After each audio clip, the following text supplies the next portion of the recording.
Hello friends, welcome to Bhardwaj astrology YouTube channel. दोस्तों, पिछले 2-3 दिनों में हमने राहु केतु के रिगार्डिंग कुछ वीडियोस पोस्ट किए थे नॉलेज सीरीज के, और उसी सीरीज को कंटिन्यू करते हुए आज एक डिस्कशन हम कर रहे हैं राहु केतु, स्पेसिफिकली राहु नॉट केतु, राहु के दोष के बारे में। बेसिकली एक कुंडली के अंदर कई तरह के दोष होते हैं और उन दोषों के बारे में बताएंगे हम कि वो दोष कौन कौन से हैं, लेकिन डिटेल्ड डिस्कशन हम स्पेसिफिकली राहु से जो दोष उत्पन्न होता है उसकी बात करेंगे और किस तरह से एक व्यक्ति के लाइफ को ये इम्पैक्ट करता है। तो डिस्कशन के लिए आशुतोष जी हमारे पास। आशुतोष जी। जी, कैसे हैं मोहित जी? बढ़िया आशुतोष जी, आप बताइए कैसे हैं? बस देखिए, आज राहु के ऊपर हम लोग बात करेंगे और राहु से बनने वाले एक श्राप के विषय में बात करेंगे। राहु से बनने वाले श्राप को ज्योतिष शास्त्रों के अंतर्गत सर्प श्राप कहा गया है, सर्प दोष कहा गया है और बृहत्पराशर होरा शास्त्र के लास्ट के चैप्टर में इसका उल्लेख मिलता है, इसके बारे में बताया गया है। तो मुख्य रूप से आज की चर्चा हमारे लिए यही रहेगी। इसी टॉपिक पर हम लोग आज चर्चा करेंगे कि ये सर्प श्राप जो है वो निर्मित किस प्रकार से होता है, और अगर आपकी कुंडली में, किसी की कुंडली में अगर ये बन गया है तो उसे किस प्रकार से हटाया जा सकता है, उसका समाधान क्या है, क्या कहा गया है उसके विषय में। जो कहा गया था वो तो जो कहा गया था वो तो प्राचीन परिवेश को ध्यान में रखते हुए कहा गया था, तो उसका एक अपवाद स्वरूप क्या किया जा सकता है उसके जगह पर, ये भी हम लोग इस वीडियो में बात करेंगे। तो मुख्य रूप से आज का जो विषय है वो इसी पर आधारित होगा। जी आशुतोष जी, मैं ये फाइल स्क्रीन शेयर करता हूँ जहाँ पर हमने इसके बारे में इंफॉर्मेशन लिखी हुई है।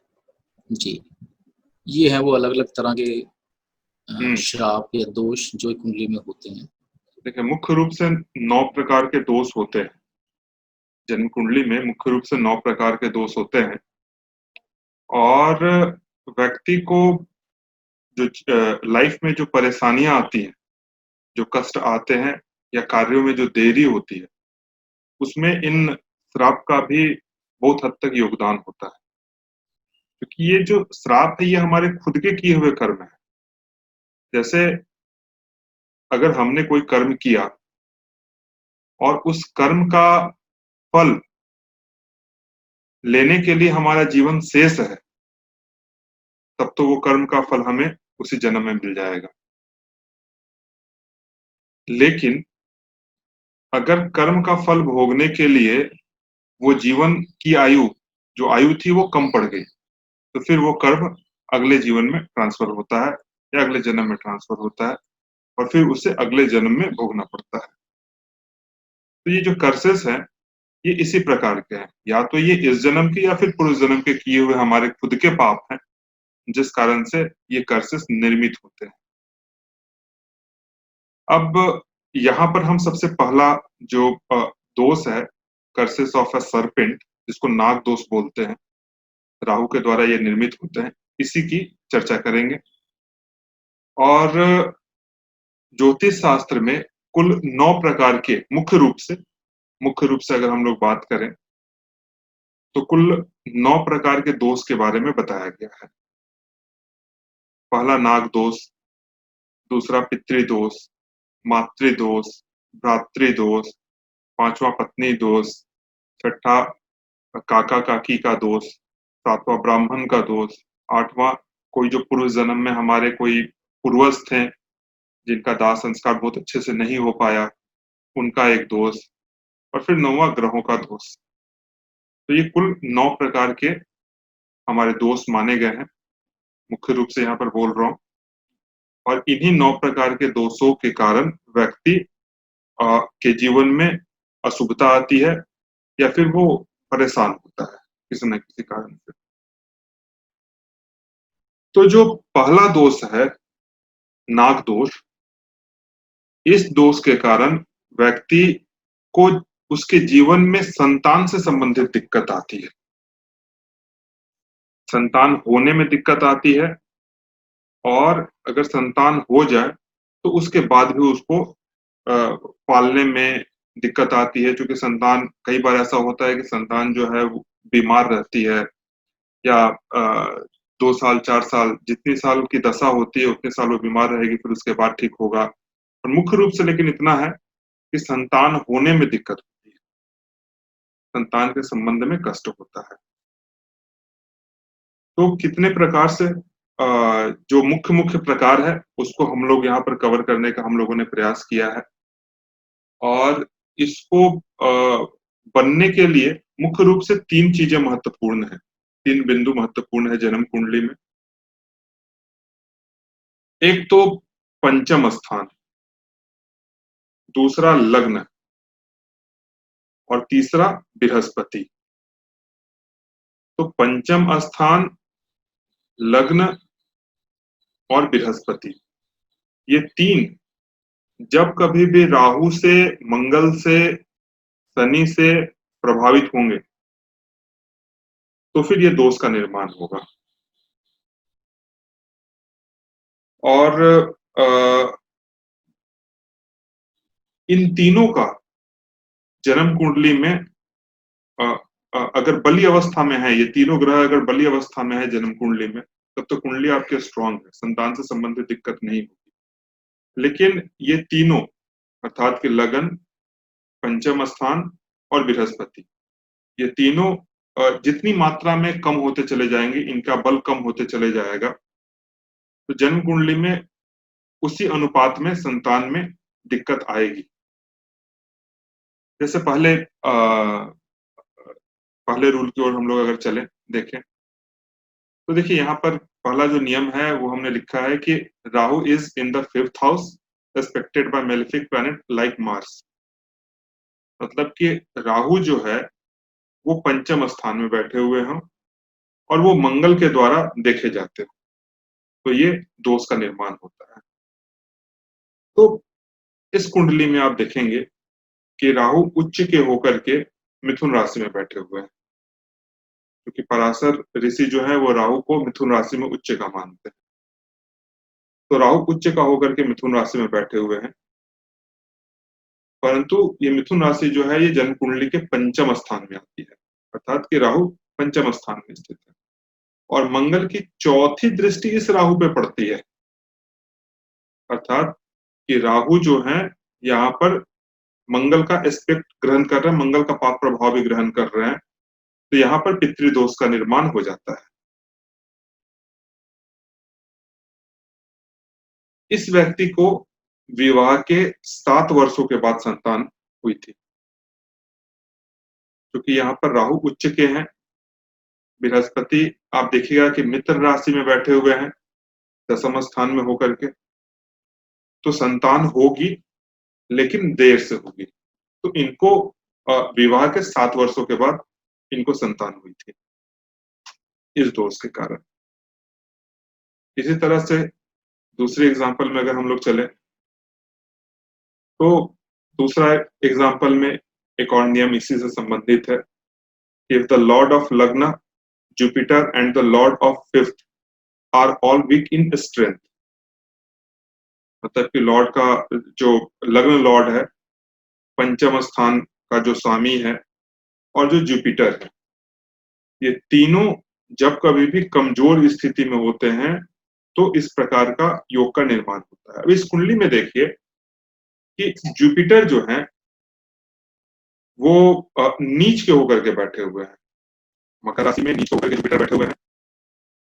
दूसरी सबसे बड़ी बात क्या है कि ये लग्नेश भी हैं, अर्थात कि लग्न स्थान के स्वामी भी हैं। और तीसरी सबसे बड़ी बात कि पंचम स्थान के स्वामी चंद्रमा होते हैं, वो भी नीच के होकर के बैठे हैं। यहाँ पर तीनों कंडीशन फुलफिल होता है, लग्न का स्वामी नीच, संतान का कारक ग्रह बृहस्पति वो भी नीच, और पंचम स्थान के जो स्वामी हैं चंद्रमा, वो भी नीच, तीनों नीच स्थिति में पड़े हुए हैं। इस आदमी को विवाह हुए 11 साल हो चुका है, परंतु अभी तक संतान लाभ नहीं हुआ है। ये तीसरे एग्जाम्पल में देखें, तीसरा नियम कुछ इस प्रकार से है कि if Jupiter is associated with Rahu, the lord of fifth is weak in strength and Lord of लग्न इन्फ्लुएंस्ड बाय मार्स और सैटर्न। अर्थात कि जो बृहस्पति हैं वो राहु के साथ हो, पंचम स्थान के जो स्वामी हैं वो कमजोर स्थिति में हो, और जो लग्न का स्वामी है वो मार्स या फिर शनि, मंगल या फिर शनि के द्वारा प्रभावित होते हो, तो फिर इस दोष का निर्माण होगा। अब जैसे इस कुंडली में आप देखें कि जुपिटर अपनी राशि में बैठे हुए लेकिन राहु के साथ बैठे हुए हैं। पंचम स्थान के स्वामी चंद्रमा है जो अपनी राशि से 12वें में केतु के साथ बैठे हुए हैं। केतु यहाँ नीच के हैं। और आप देखेंगे कि लग्न पर मंगल की 7वीं दृष्टि पड़ती है, अर्थात कि लग्न भी कमजोर, जुपिटर राहु के साथ होने के कारण कमजोर, और चंद्रमा अपने से 12वें में होने के कारण कमजोर।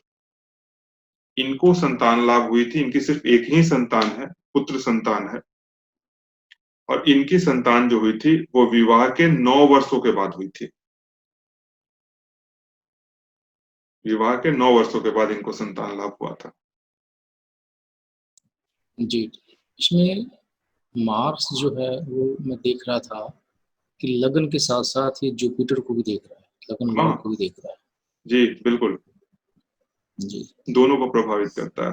एक्चुअली मैंने अपने खुद अनुभव में मैंने ये देखा है ना कि अगर सर्प के श्राप की बात की जाए तो इसमें शनि के दृष्टि से ज्यादा महत्वपूर्ण मंगल का दृष्टि होता है।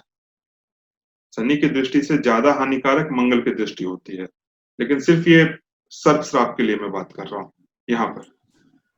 जी, तो जब कभी भी अगर मंगल है, लगन को देख ले, पंचम को देख ले, या फिर संतान के कारक बृहस्पति को देख ले, तो उसको कमी करता है, उनके सुख में कमी करेगा। जी, नेक्स्ट एग्जांपल है हमारा ये। जी, इस चार्ट में देखें तो लग्न is occupied by Rahu and Jupiter is associated with Mars conjunction और इन मार्स राशि, and the lord of fifth house is in 6th, 8th and 12th house. मतलब लग्न जो है, लग्न में राहु स्थित हो और बृहस्पति जो है वो या तो मंगल की राशि में हो या फिर मंगल के साथ संयुक्त हो, युति में हो, और पंचम स्थान के जो स्वामी हैं वो 6ठे, 8वें या फिर 12वें स्थान में स्थित हो, तो इस प्रकार के दोष का निर्माण होगा। अब इस कुंडली में देखिए, राहु लग्न स्थान में स्थित है, जुपिटर जो है, बृहस्पति जो है वो मंगल की राशि मेष में स्थित है, और पंचम स्थान के स्वामी जो है वीनस, वो अपनी राशि के होकर के 12वें स्थान में स्थित है। तो यहाँ पर आप देखेंगे कि तीनों कंडीशन फुलफिल होता है, और इनको भी विवाह के 5 वर्षों के बाद संतान की प्राप्ति हुई थी। और इसमें एक खास बात देखने योग्य यह है कि पंचम स्थान का स्वामी जब कभी भी 6ठे स्थान में जाए, 8वें स्थान में जाए या फिर 12वें स्थान में जाए, तो पंचम स्थान का स्वामी वीक होता है। लेकिन जब पंचम स्थान का स्वामी 12वें स्थान में जाएगा, 6ठे, 8वें, 12वें, ये तीनों में वीक होगा, लेकिन जब कभी भी पंचम स्थान का स्वामी 12वें में जाएगा तो सबसे ज्यादा वीक होगा। इसका कारण, क्योंकि एक तो लगन से वो द्वादश होगा और दूसरा पंचम स्थान से 8वां होगा। तो यहां पर आप देखेंगे कि द्वादश स्थान में गए हुए हैं, अपनी राशि का है, लेकिन उसके बावजूद ये कमजोर हैं। विवाह के 5 वर्षों के बाद इनको संतान लाभ हुआ। तो इस केस में यानी जो वीनस है बच्चे के पॉइंट ऑफ व्यू से वीक है काफी बेसिकली। हाँ, संतान के दृष्टिकोण से अगर देखा जाए तो यहाँ पर वीनस जो है वो कमजोर है। ठीक है, नेक्स्ट एग्जांपल हमारा ये है।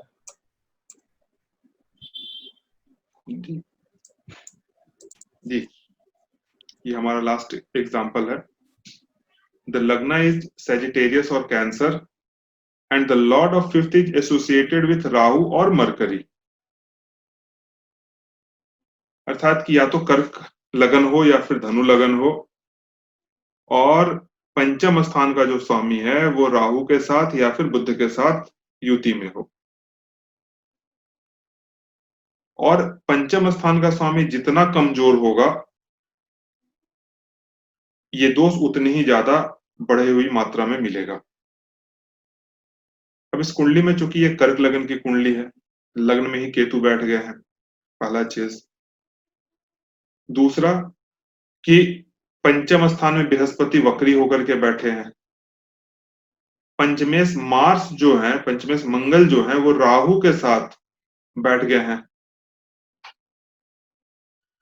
और यहां पर आप देखेंगे कि मंगल की लग्न स्थान पर दृष्टि भी है। तो इनका भी संतान जो है विवाह के देर में हुआ था, लेकिन विवाह के काफी देर में इनकी भी संतानें हुई थी। क्योंकि चूंकि आप देखेंगे कि जुपिटर जो है वो वक्री हो गए, संतान के कारक ग्रह जो है वो वक्री हो गए। और राहु जो है मंगल के साथ बैठ गए, पंचमेश के साथ बैठ गए, तो थोड़ा देर तो करेंगे, लेकिन चूंकि मंगल बहुत अच्छी स्थिति में है, यहाँ पर मंगल बहुत अच्छी स्थिति में है, और शुक्र और बुध और शनि, ये 3 ग्रह पंचम स्थान को देखते हैं, जिसमें से शनि तो पंचम स्थान को देखने के कारण देर करेंगे, संतान होने में देर करेंगे, लेकिन बुध और शुक्र ये दोनों शुभ ग्रह हैं, और जब कभी भी ये दोनों पंचम स्थान को देखेंगे तो ये संतान में जल्दी करेंगे। तो अर्थात एक देर करने का ग्रह वहां आ गया और 2 जल्दी करने का ग्रह आ गया। तो कुल मिला जुला करके कहा जाए तो संतान लाभ इनको होगा, लेकिन देर से होगा। संतान है लेकिन देर से है। जी। और इसके साथ 2-3 और नियम है, जिसका हम लोगों सिर्फ वर्बली बता देंगे, उसके लिए कोई एग्जाम्पल वगैरह हम लोग नहीं देंगे। जैसे एक है कि द लॉर्ड ऑफ लग्ना और Jupiter is associated with Rahu and the lord of fifth is conjunction with Mars. मतलब कि जो लग्न के स्वामी हैं वो या फिर जो बृहस्पति हैं वो दोनों राहु के साथ संयुक्त हो, युति में हो, और जो पंचम स्थान के स्वामी हैं वो मार्स के साथ युति में हो, तो फिर इस दोष का निर्माण होगा। मुख्य रूप से आप देखेंगे ना मोहित जी, कि मुख्य रूप से यहाँ पर आपको जो शुरू में मैंने आपको बताया वही 3 बातों पर ध्यान देना है। एक तो पंचम स्थान, दूसरा बृहस्पति, और तीसरा लग्न। इन तीनों पर जब कभी भी राहु का प्रभाव होगा और सेकंड लेवल में मार्स का, तो ये सर्प दोष बनेगा और व्यक्ति के जीवन में संतान से संबंधित दिक्कत आएगी, संतान होने में दिक्कत होगी, ये चीज बनेगा। जी। हाँ, एक और नियम हमने लिख करके रखा है, वो भी दर्शकों को बता देते हैं।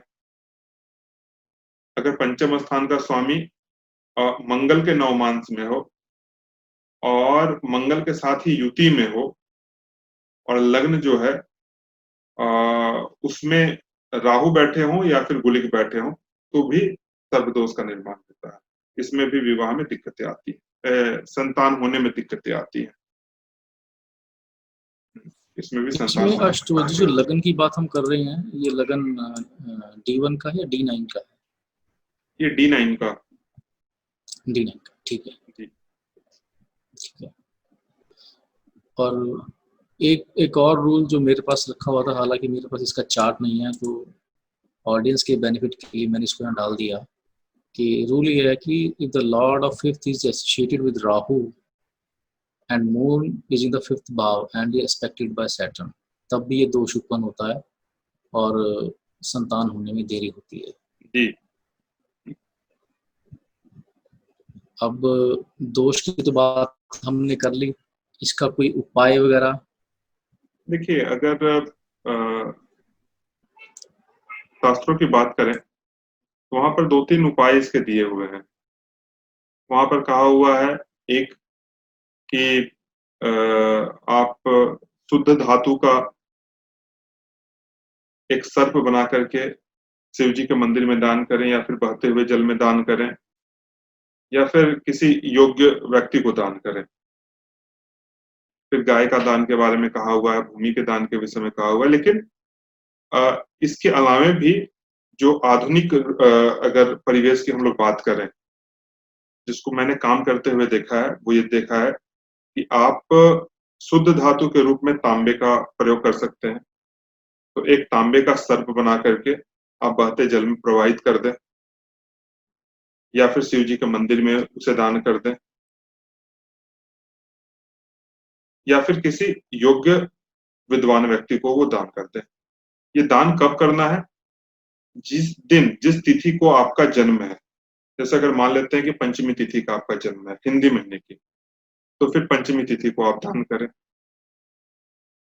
अगर द्वादशी तिथि का जन्म है तो फिर द्वादशी तिथि को दान करें। तो ये दान तभी करना है जिस तिथि को आपका जन्म है।